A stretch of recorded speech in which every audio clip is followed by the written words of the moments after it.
So, as you're probably aware, the closed beta test for Chaos Zero Nightmare has been going on this weekend, and I've played a lot. Most of that time was playing the heavily anticipated roguelite mode, Chaos Missions, and since the roguelite aspect of CZN is what's interesting most people, I wanted to give a more detailed rundown on what you can expect in terms of gameplay and theory crafting. Before you even begin a run, you'll be greeted with the combatant selection screen. This is arguably one of the most important parts of your run, as you'll be establishing the foundation for what kind of build you'll ideally be going for right here. Each character is broken down into different classes and elements, which will give you an idea as to what kind of team comp they'll fit. To get an even further look at each character, you can examine the cards and the potential enhancements they can get during a run to help you plan your team. For instance, the team I've been running utilizes Mika and Ray to provide action point generation and attack buffs for my Mei Lin to hit ridiculously hard in a single turn. One of the best parts about CZN so far is not only how different each character is, but through the various equipment pieces and card enhancements, each character has the potential to be useful.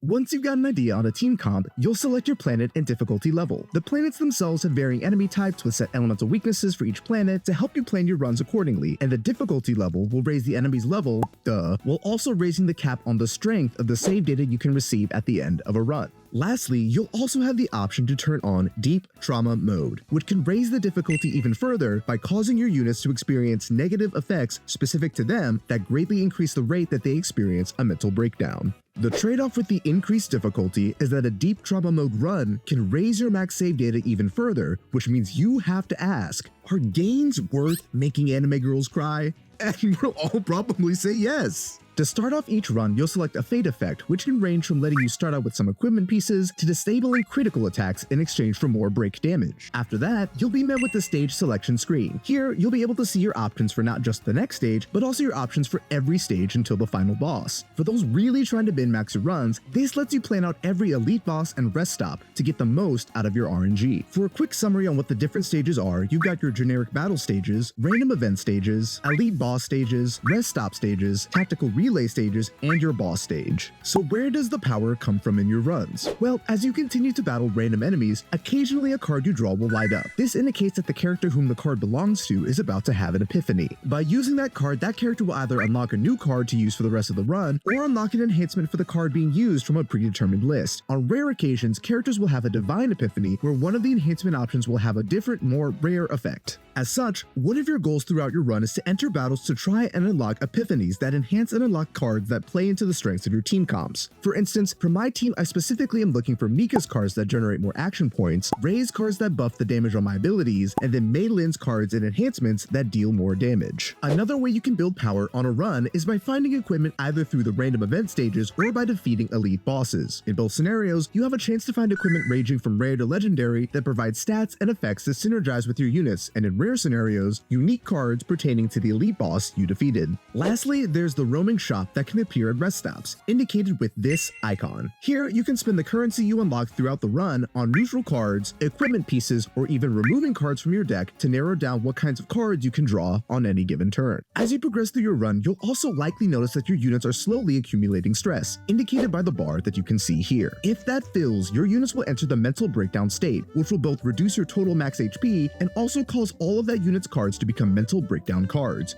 You'll need to play a certain number of these cards in order to restore your unit's sanity, and upon doing so, will unlock the ability to use their ultimate or ego skill for much cheaper. Once you have an understanding of the systems and the kinds of builds your characters want, ideally by the time you reach the final boss, you should have a pretty satisfying level of power that you'll be able to put on display. After beating that final boss, you'll have the opportunity to duplicate a card for one of your characters, as well as receive a final selection of possible equips. While you may be wondering what the point is since the run is technically over, one of the real purposes of Chaos Missions is to build up your character so that you can then use their save data to take on the different story mode and battle mode missions. It's kind of a weird comparison, but if you've ever played Uma Musume, it's kind of like training up your horse squirrel through career mode to use her in other modes. With all that being said, that pretty much wraps it up on this explanation of the roguelite mode in Chaos Zero Nightmare. Keep in mind this was recorded during the closed beta, so there's definitely room for changes to be made in the future. Thanks so much for watching, and let me know in the comments some games you'd like me to check out next. Most importantly, have a blessed day.